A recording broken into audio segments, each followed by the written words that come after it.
French women over 60 have quietly abandoned black near the face, and there is a specific reason why, involving light, skin, and 5 colors that work considerably better. This is not about fashion trends. There is a woman who lives just off the Rue du Bac in the 7th arrondissement of Paris. She is 68 years old. Most of her neighbors have known her for over 20 years, and almost none of them noticed when she changed.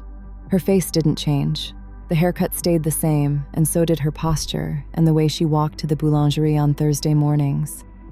What she changed was a single color. One color removed from one part of her wardrobe. The neighbors started commenting within a few weeks. Tu as l'air reposé. You look rested, younger, somehow. She accepted the compliments with the mild interest of someone being told the weather. She'd expected it. Most women reach 60 and reach for black. It's the decision that feels like no decision at all. Safe, slimming, reliable. For decades, black has been held up as the elegant default. But there is a specific reason French women over 60 eventually step away from it, quietly, without announcing the change. Women like Inès de la Fressange have spoken about this shift, not in the language of anti-aging fashion or age-appropriate dressing, but in the simpler language of what the mirror shows. And it has nothing to do with fashion trends. It has to do with light. After 60, the face changes in 2 specific ways that matter here. The skin loses some of the fat padding that once sat beneath the surface, which means the jawline softens and the hollows around the eyes deepen slightly, and the skin's reflectivity, its capacity to bounce available light back outward, diminishes. Neither of these is a flaw. They are simply how mature skin differs from younger skin. What changes is the skin's undertone behavior. Whether warm undertones or cool undertones, the capacity to amplify them reduces, which is precisely why the color held nearest the face begins to matter more. Black fabric, held close to the face, absorbs every photon of available light. There is no reflection. Instead of directing light upward toward the cheekbones, black draws the eye downward, deepening the natural shadow beneath the jaw and under the eyes.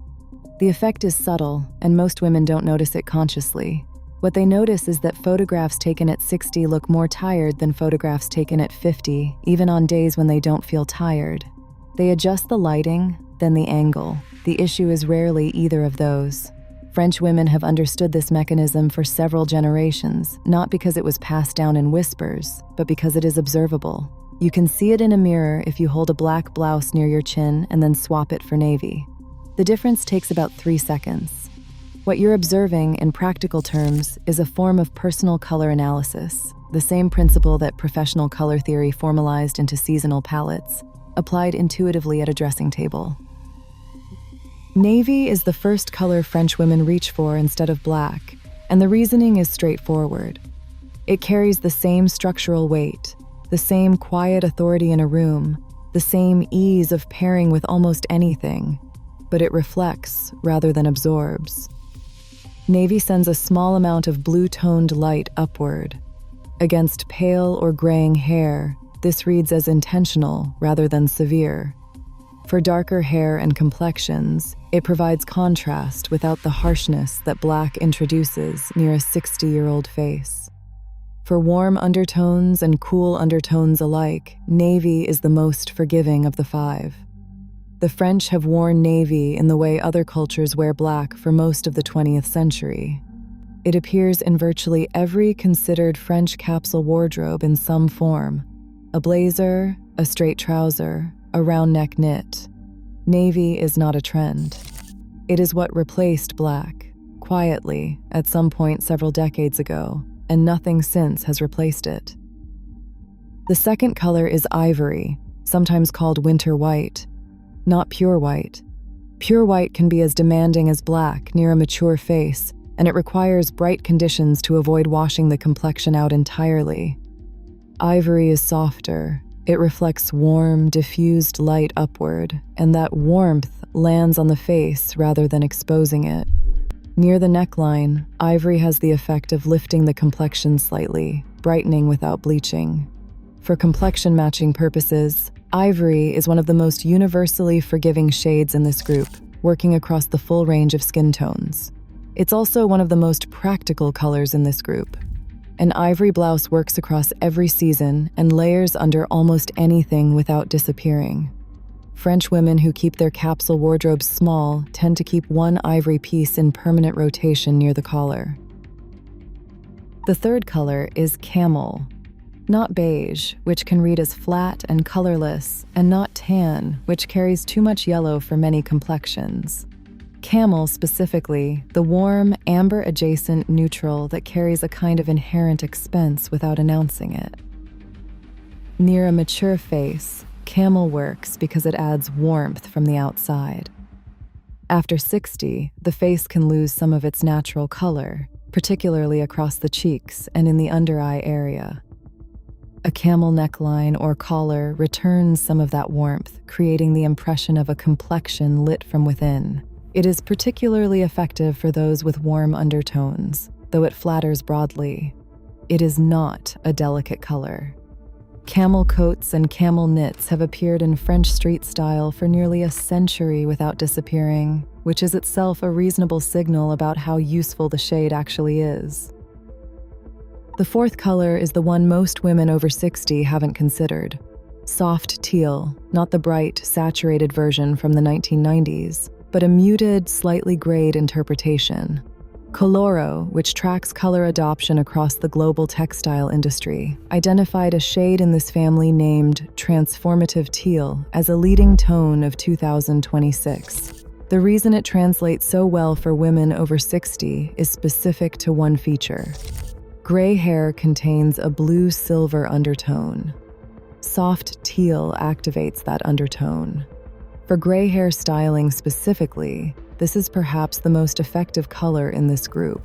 Worn near the face, it makes gray hair read as deliberate rather than faded, and makes cool, toned eyes appear more vivid than they would against a neutral background.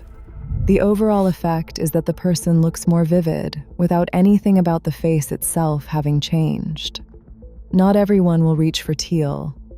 It requires a comfort with color that takes some time to develop. But women who try it near the face, rather than on a hanger, tend not to put it back. The fifth color is dusty rose, not pink. Dusty rose is pink that has been quietened. The warmth present, but the saturation low enough that it reads as considered rather than girlish. Near a mature face, dusty rose does something specific. It mimics the natural flush that skin carries in younger years and tends to lose over time. Held at a collar or draped across the shoulder, it gives the impression that the face carries its own internal warmth. This is the color in this group most likely to be dismissed on a hanger and most likely to surprise in a mirror. French women who wear it have usually worn it for decades. It's one of those choices that looks deliberate but asks very little effort once it's been found. There is a practical qualifier to all of this that changes how it applies. None of these colors has the effect described here if they are worn on the lower half of the body. A camel trouser does nothing for the complexion. The distance from the face is simply too great. The same is true for a navy skirt. The mechanism only functions within roughly 12 inches of the chin. Anything held near the collar zone rather than the waist or below will matter. Black on the lower half is fine, and most French women haven't abandoned it entirely. What they have done is move it down. The chest and collar zone, the area closest to the face, is where the swap happens. The woman off the Rue du Bac was not particularly interested in fashion when she made the change. She had paid attention, over enough years, to what the mirror was telling her. Her wardrobe at 68 is not especially large. It is a capsule wardrobe by any reasonable definition. The camel coat came first, bought in 2004 and not yet replaced.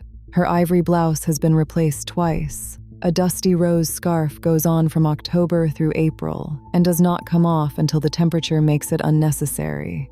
What she noticed, and what French women across several generations have noticed, is that the color held nearest to the face is always doing something, whether you intend it to or not, taking light or returning it. She made the swap without ceremony, and when the neighbors commented, she accepted it with the mild interest of someone being told the weather.